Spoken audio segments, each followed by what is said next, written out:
خبر شامل کریں گے شہر اقتدار سے۔ آپ کو بتائیں گے اسلام آباد میں اغوا کی ایک بڑی واردات منظر عام پر آئی۔ Deputy director cyber crime Muhammad Usman اغوا ہو گئے ہیں۔ آپ کو بتائیں گے زارا ہائٹس کی پارکنگ بیسمنٹ سے افسر کو اغوا کیا گیا ہے۔ 4 مسلح افراد نے گاڑی روکی، افسر کو زبردستی ساتھ لے گئے۔ اہلیہ کی درخواست پر تھانہ شمس کالونی میں مقدمہ درج کر لیا گیا۔ اس حوالے سے مزید جانتے ہیں ہمارے نمائندے زین ہاشمی سے۔ جی زین ہاشمی، مزید بتائیے گا، کیا معلومات آپ کے پاس؟ بہت شکریہ۔ دیکھیں، یہ وفاقی دارالحکومت اسلام آباد میں national cyber crime investigation agency کے deputy director operation Muhammad Usman کو 14 تاریخ کی رات 7:30 اور 8 کے درمیان جو ہے گن پوائنٹ پر اغوا کر لیا گیا ہے۔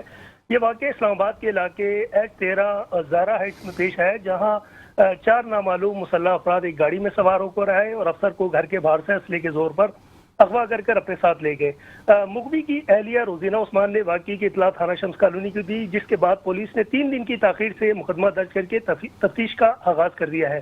روزینہ عثمان کے مطابق ان کے شوہر نہایت حساس نوعیت کے سائبر کرائم کیسز پر کام کر رہے تھے اور ممکن ہے کہ انہیں اسی وجہ سے نشانہ بنایا گیا ہو۔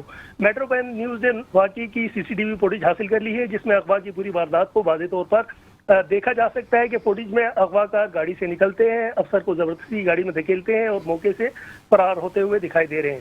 پولیس نے مقدمہ نامعلوم افراد کے خلاف درج کر لیا اور مختلف پہلوؤں سے تحقیقات کی جا رہی ہے۔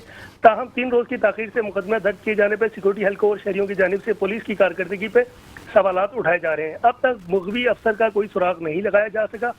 وفاقی دارالحکومت میں حساس ادارے کے افسر کا اغوا جو ہے کافی قانون نافذ کرنے والے اداروں کی کارکردگی پر سنگین سوالات کھڑے کر رہا ہے۔ جی بہت شکریہ زین ہاشمی، آپ ہمیں تفصیلات سے آگاہ کر رہے تھے۔ اسلام آباد میں اغوا کی یہ بڑی واردات ہے۔ Deputy director cyber crime Muhammad Usman اغوا ہو گئے ہیں۔